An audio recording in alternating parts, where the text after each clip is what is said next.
क्या निशिकांत दुबे के खिलाफ केस चलाने के लिए सुप्रीम कोर्ट ने हरी झंडी दिखा दी है। हालांकि ये सुप्रीम कोर्ट के अधिकार क्षेत्र में एक तरीके से देखा जाए तो नहीं आता है दोस्तों, क्योंकि इसके लिए अटॉर्नी जनरल के पास अर्जी दी जाती है और अगर वो परमिशन दे देते हैं तो जिस शख्स के खिलाफ अवमानना की कार्यवाही करने की मांग की जाती है वो कार्यवाही की मांग शुरू हो जाती है। इस मामले में निशिकांत दुबे के खिलाफ कार्यवाही की तलवार जो है वो लटक रही है। ऐसे में अब सुप्रीम कोर्ट में जब याचिकाकर्ता याचिका लेकर गए तो सुप्रीम कोर्ट ने निशिकांत दुबे के मामले पर क्या कुछ कहा, क्या ऐसा कहा जिससे ऐसा माना जा रहा है कि जल्द से जल्द कार्यवाही की संभावना है, इस खबर में आपको बताएंगे दोस्तों। आखिर तक इस वीडियो को आप जरूर देखिएगा। नमस्कार, मेरा नाम है जयंती झा और आप देख रहे हैं दिगंटाब। दोस्तों, सुप्रीम कोर्ट को लेकर जिस तरीके की टिप्पणी निशिकांत दुबे ने की, उसके बाद उनके खिलाफ हर तरफ विरोध का माहौल जो है वो कायम है। जिस कदर उन्होंने सुप्रीम कोर्ट को लेकर अभद्र बातें कही, जिस तरीके से उन्होंने सुप्रीम कोर्ट पर सवाल खड़े किए, सीजेआई संजीव खन्ना पर सवाल खड़े किए, आरोप लगाए गंभीर, उसके बाद उनके खिलाफ कार्यवाही की मांग लगातार होनी शुरू हो गई थी।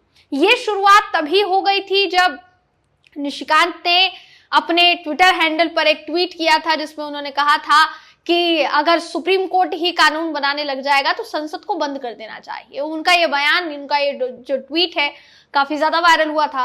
अब एक बार वो ट्वीट जो है वो वायरल हुआ, इसके बाद उनका एक जो है आप कह सकते हैं बयान जो है वो भी वायरल होने लगा, जिस स्टेटमेंट में वो सुप्रीम कोर्ट को घेरते हुए नजर आए थे, सीजेआई संजीव खन्ना को घेरते हुए नजर आए थे। उन्होंने कहा था कि अगर देश में जारी गृह युद्ध के लिए कोई जिम्मेदार है तो वो सुप्रीम कोर्ट है, देश के सीजेआई संजीव खन्ना है। अब इनके इस बयान के सामने आते ही इनका विरोध होना शुरू हो गया और साथ ही अटॉर्नी जनरल के पास अब तक 3 अर्जी जा चुकी है। बताया जा रहा है कि इनमें से 2 अर्जी सुप्रीम कोर्ट में ही प्रैक्टिसिंग लॉयर्स ने दी है और एक अर्जी जो दी है वो दक्षिण भारत से जुड़े एक वकील ने दाखिल की है। ये जो अर्जी है दोस्तों, इन अर्जियों में ये मांग साफ साफ की गई है कि क्योंकि सुप्रीम कोर्ट की अवमानना हुई है, कंटेम्प्ट ऑफ कोर्ट किया है निशिकांत दुबे ने, इसलिए उनके खिलाफ कंटेम्प्ट ऑफ कोर्ट एक्ट के अंतर्गत कार्यवाही होनी चाहिए। अब अटॉर्नी जनरल अगर इस पर अनुमति दे देते हैं, परमिशन दे देते हैं तो कार्रवाई शुरू हो सकती है। इसी को लेकर एक याचिकाकर्ता जो है वो सुप्रीम कोर्ट पहुंच गए। सुप्रीम कोर्ट ने जब उस याचिकाकर्ता की सुनवाई की, उस याचिका पर सुनवाई की, तो उन्होंने कहा कि आपको हमारी परमिशन की जरूरत नहीं है। अगर ये केस चलाने के लिए अटॉर्नी जनरल वेंकट रमानी जो है वो कहते हैं, परमिशन देते हैं कि हाँ केस चलाया जा सकता है, लगता है कि इस केस में ऐसा कुछ है कि अवमानना हुई है, तो निश्चित तौर पर निशिकांत दुबे के खिलाफ कार्यवाही हो सकती है। पूरा मामला क्या है इसको जरा समझिए। आपकी स्क्रीन पर इस समय वो खबर मैं दिखा रही हूं जिसके मुताबिक मामले में एक याचिकाकर्ता सुप्रीम कोर्ट पहुंचा। जस्टिस BR गवाई और ऑगस्टिन जॉर्ज मसीह की बेंच इस पूरे मामले की सुनवाई कर रही थी, जिस बेंच ने यह कहा कि बीजेपी सांसद के खिलाफ अवमानना याचिका दायर करने के लिए उसकी मंजूरी की जरूरत बिल्कुल भी नहीं है, बल्कि इसके लिए अटॉर्नी जनरल की इजाजत लेनी पड़ेगी। याचिकाकर्ता के वकील ने दुबे की टिप्पणियों के बारे में हाल ही में आई एक समाचार रिपोर्ट का हवाला देते हुए ये कहा कि अदालत की अनुमति से अवमानना याचिका दायर करना वो चाहते हैं। यह भी कहा गया कि अदालत को स्वतः इस मामले में संज्ञान लेना चाहिए, लेकिन जस्टिस गवाई ने कहा कि आप अगर चाहते हैं कि आप याचिका दाखिल करें तो आप बेशक याचिका दाखिल करें। दाखिल करने के लिए आपको हमारी इजाजत की जरूरत नहीं है, आपको अटॉर्नी जनरल से मंजूरी लेनी पड़ेगी। बार एंड बेंच की रिपोर्ट के मुताबिक कोर्ट की अवमानना अधिनियम है दोस्तों 1971, इसके मुताबिक कोई भी निजी व्यक्ति जब तक अटॉर्नी जनरल की, सॉलिसिटर जनरल की मंजूरी नहीं ले लेता तब तक सुप्रीम कोर्ट में वो अवमानना से जुड़ी कार्यवाही की मांग जो है या फिर याचिका जो है वो दायर नहीं कर सकता। जब उनकी परमिशन मिल जाती है तो याचिका आप दायर कर सकते हैं। अब सबसे जरूरी बात यहाँ पर यह है कि जिन अटॉर्नी जनरल को ये अर्जी दाखिल करने के लिए कहा जा रहा है, नोटिस दाखिल करने के लिए कहा जा रहा है, उनके पास अब तक कितनी अर्जियां जा चुकी है। तो आज तक के रिपोर्टर ने जितनी जानकारी दी है उनका यही कहना है कि 2 अर्जियां तकरीबन जो है अभी तक सुप्रीम कोर्ट की तरफ के वकीलों की तरफ से दायर की गई है और एक अर्जी जो है वो दक्षिण भारत के एक वकील ने जो है दायर की है। अगर इस पूरे मामले की बात की जाए दोस्तों तो निशिकांत दुबे ने निशाना साधते हुए ये कहा था कि अगर सुप्रीम कोर्ट को कानून बनाना है तो संसद को बंद कर देना चाहिए। साथ ही उन्होंने सीजेआई संजीव खन्ना पर भी कटाक्ष करते हुए कहा था कि देश में गृह युद्ध के लिए वही जिम्मेदार है। इस बयान के बाद कुछ वकीलों ने अटॉर्नी जनरल को पत्र लिखकर अवमानना याचिका दायर करने की इजाजत मांगी थी।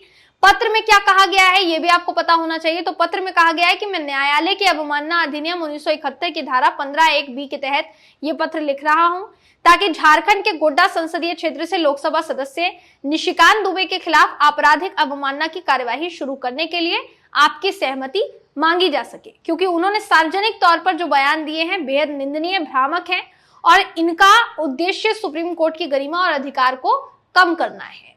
इसके अलावा देखिए, अब सबसे जरूरी बात दोस्तों यहाँ ये हो जाती है कि जहां एक तरफ निशिकांत दुबे फंसते हुए नजर आ रहे हैं, उनकी मुश्किलें कम होने का नाम नहीं ले रही हैं, तो वहीं उनकी मुश्किलें बढ़ाने वाली उनकी खुद की पार्टी बीजेपी भी सामने आई, क्योंकि राष्ट्रीय अध्यक्ष जेपी नड्डा ने खुलकर कह दिया कि भाई निशिकांत दुबे के बयान से हमारा कोई लेना देना नहीं है।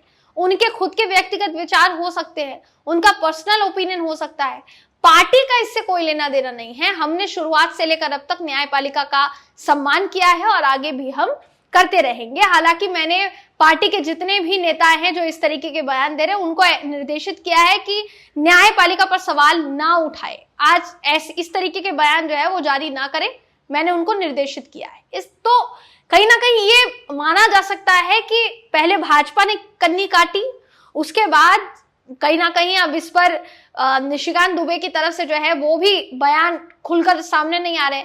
अभी तक उन्होंने माफी तो नहीं मांगी है।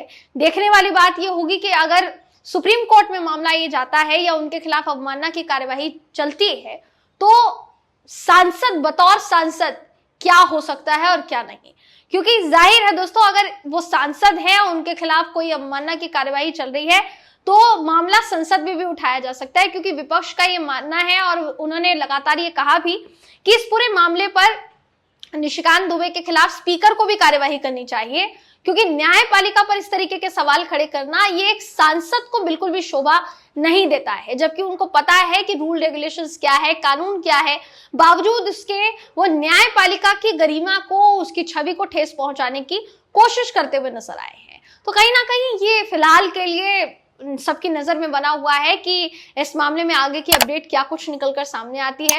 कुछ निकलकर सामने आता है दोस्तों, कोई अपडेट निकलकर सामने आती है तो बेशक वो लेकर हम फिर हाजिर हो जाएंगे। फिलहाल इस खबर में बस इतना ही। आप इस खबर पर क्या सोचते हैं, आपकी राय क्या है, कमेंट करके हमें जरूर बताइएगा। अगली वीडियो में मैं आपसे फिर मिलूंगी, तब तक के लिए नमस्कार।